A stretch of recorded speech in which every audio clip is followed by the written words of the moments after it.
अमित जी वो कह रहे हैं कि पारदर्शिता की दिशा में कदम है, तो सहमत हैं? बोले आपके शासनकाल में भी तो उठाए गए थे कदम। देखिए नवीन जी, मैं सम्मानित लोहिया जी की बात का पहले 2-3 बातों का जवाब दूं जो उन्होंने शुरुआत करी। उन्होंने कहा था कि भारतीय जनता पार्टी के लोग हम सरकारी संस्थाएं का कभी मजाक नहीं उड़ाते। ये भारतीय जनता पार्टी के नरेंद्र मोदी जी संवैधानिक संस्थाओं का कभी मजाक नहीं उड़ाते। और उन्होंने, मैं आपको याद दिला दूं कि सीबीआई, ईडी और तमाम सरकारी संस्थाओं को कांग्रेस के शासनकाल में कठपुतली का नाम देने के लिए कौन प्रचलित था, ये अपने भारतीय जनता पार्टी के नेताओं से पूछें। और आपने तो, प्रधानमंत्री जी ने मनरेगा जैसी संस्था को मजाक उड़ाया और मजाक उड़ाने के बाद आपने स्वयं उसको अडॉप्ट करा और प्रधानमंत्री जी की आंखें खोली 2 साल बाद, कहा कि बहुत अच्छी संस्था है। इस और नहीं, वो तो योजना थी।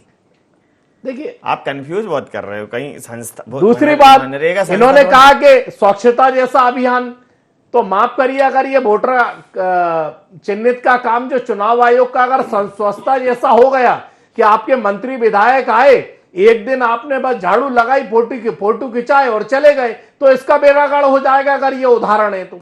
दूसरी बात, गायब हो गए, आपको बीएलए और कांग्रेस को लोग नहीं मिल रहे, ना BLA 1 ना BLA 2, तो आपके इस मध्य प्रदेश में विधायक और मंत्री गायब होते हैं रातों रात। या कांग्रेस का तो सब ठीक चल रहा है। अब आई मुद्दे की बात। सब ठीक चल रहा है, सही बोलना है। मैं इस बात पर ये कहना चाहता हूं, ये सब ठीक चल रहा है, सब ठीक चल रहा है, बहुत अच्छा, तो ऐसा ही चलता रहने दें। मैं कह रहा हूं सब ठीक चल रहा है और इस ठीक को और ठीक करने वाले हैं। तो फिर कैसा ठीक? मुद्दे की बात, आज आप बहुत कंफ्यूज कर रहे हो। देखो, आप कह रहे सब ठीक चल रहा है लेकिन ठीक को और ठीक करने वाले आज अमित जी क्या है? जिस हिसाब से SIR आई, आप देखिए, जैसे ब्रज गोपाल जी हैं भाई, इन्होंने कहा कि ये होना चाहिए, सारी पार्टियों को सपोर्ट करना चाहिए, हम सब। ये जैसे ही SIR का मामला आ रहा है बिहार के बाद, भारतीय जनता पार्टी के जितने प्रवक्ता हैं और नेता हैं वो चुनाव आयोग के प्रवक्ता के तौर पर शामिल हो रहे हैं। यही एक शंका पैदा करती है कि भाई संस्कारी संस्थाएं वो अपना काम करेगी, आप ये कहिए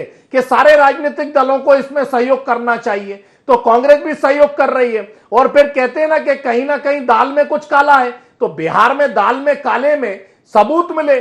राहुल गांधी जी ने इस बात को परिलक्षित करा कि एक जगह आपके मतदाता के कितने लोग थे और कहां वो पाए गए, प्रामाणिकता से बताया। लेकिन आपकी आंखें तो चुनाव आयोग के साथ पट्टी बांध के बंद पड़ी हुई हैं, तो आपको तो हरा हरा दिखाई देगा। लेकिन मैं कहना चाहता हूं नवीन जी, मध्य प्रदेश में SIR की शुरुआत आज 4 तारीख से हो गई है। सरकार को इसका मतदाता का संरक्षण का दायित्व लेना चाहिए। यह कोई मजाक का विषय नहीं है कि मध्य प्रदेश का कोई निवासी है, अगर 2003 से जो गाइडलाइन तय करी गई हैं, अगर वो मतदाता सूची में उसके पिता का, परिवार का नाम जुड़ा हुआ है, तो सरकार को ऐलान करना चाहिए कि डरने की आवश्यकता नहीं है। और भारतीय जनता पार्टी के प्रवक्ताओं को कहना चाहिए कि निष्पक्ष होना चाहिए। भाई चुनाव आयोग आपका तो है नहीं, चुनाव आयोग तो सभी का है, निष्पक्ष होना चाहिए। इस बात की मांग हमेशा कांग्रेस पार्टी उठाती रही, लेकिन जब जब चुनाव आयोग को सच की बात दिखाई, आप उसके प्रवक्ता के तौर पर खड़े रहे।